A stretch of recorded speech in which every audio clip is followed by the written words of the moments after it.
Well, they say hell hath no fury like a woman scorned, but they clearly haven't met the man you're about to. He's got a bag of tricks that could give Glenn Close and Fatal Attraction a run for her money. Authorities say he had his own weapons, an iPhone, the internet, and a sex tape his ex-girlfriend had no idea existed. Tonight, how authorities say he tracked his ex-girlfriend and trashed her reputation keystroke by keystroke. And it all started with some pleasant chit-chat at 35,000 feet. It all started with what seemed to be a fairy tale flight for a young mother who thought she was lucky to meet the charming man seated right next to her. You met him on a flight? I met him on a flight from Boston to Washington, D.C. You hear about people meeting on planes all the time. It's fun, you know.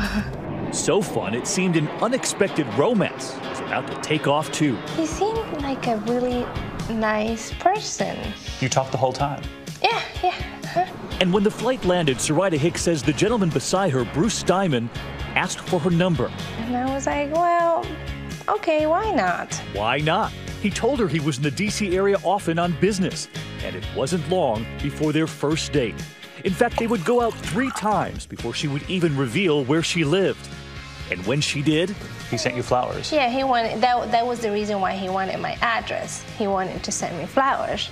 Every day was something. He wasn't just showering her with gifts. This was a downpour. Chocolate, shoes, lingerie. I will get home and it will be in front of my door. But it was the next gift that would come with strings attached. But those strings were invisible. He gave me an iPhone as a gift. The iPhone is where everything started. Because authorities believe that iPhone would become Bruce Stimon's most powerful tool to track her.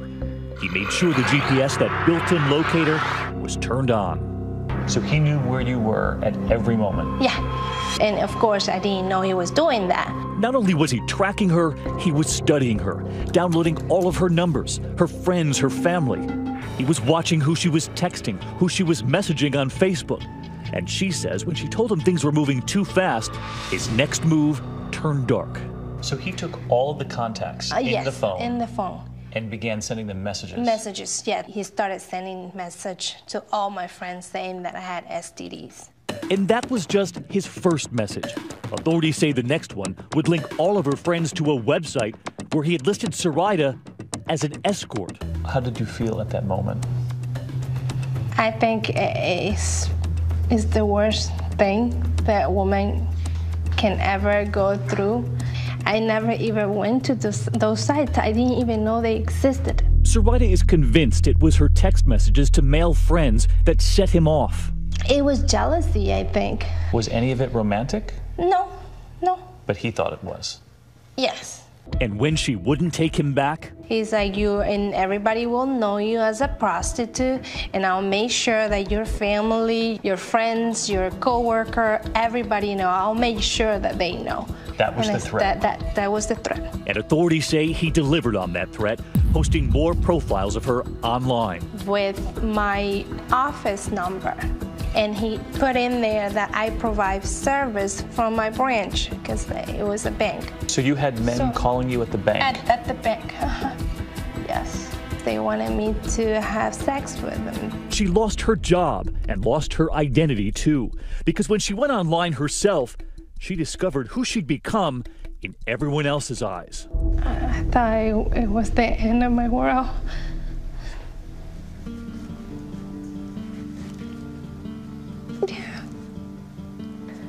I thought that everything I worked for was gone.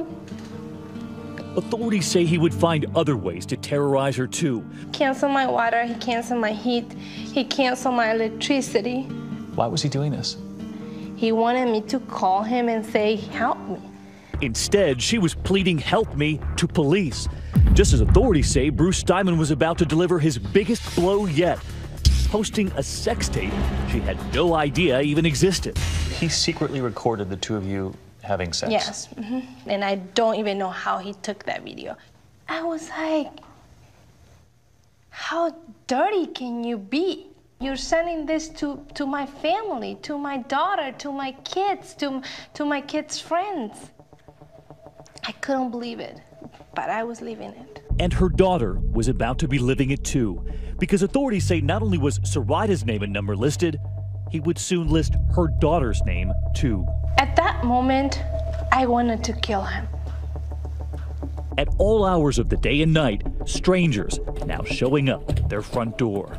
Your daughter would be home Yeah. when these men would show up at the house? Yes, soliciting sex, correct. My mom didn't want me to know. Soraida's teenage daughter Pam was about to learn what her mother had been trying to protect her from. While getting ready for school in the morning, men, perfect strangers, showing up. It's like 7-something or 6, and I'm getting ready, and I'm like, Mom, someone's knocking at the door. My mom's like, do not ever answer the door anymore. I don't want you looking through the hole or anything. And just like her mother, Pam's list of friends would not be safe either. He started texting your friends, pretending he was your mother. Yes, he did. That's what he did. And everyone at school started to hear. Yeah, everyone thought my mom was a porn star. I think that was the tipping point. Arlington County Detective Angela Comer was the lead investigator. That's when we knew he was willing to go to great lengths to continue to terrorize his family. He came to my apartment with a knife and slashed all my tires. She filed for restraining orders and got them. They actually thought that he was going to kill me.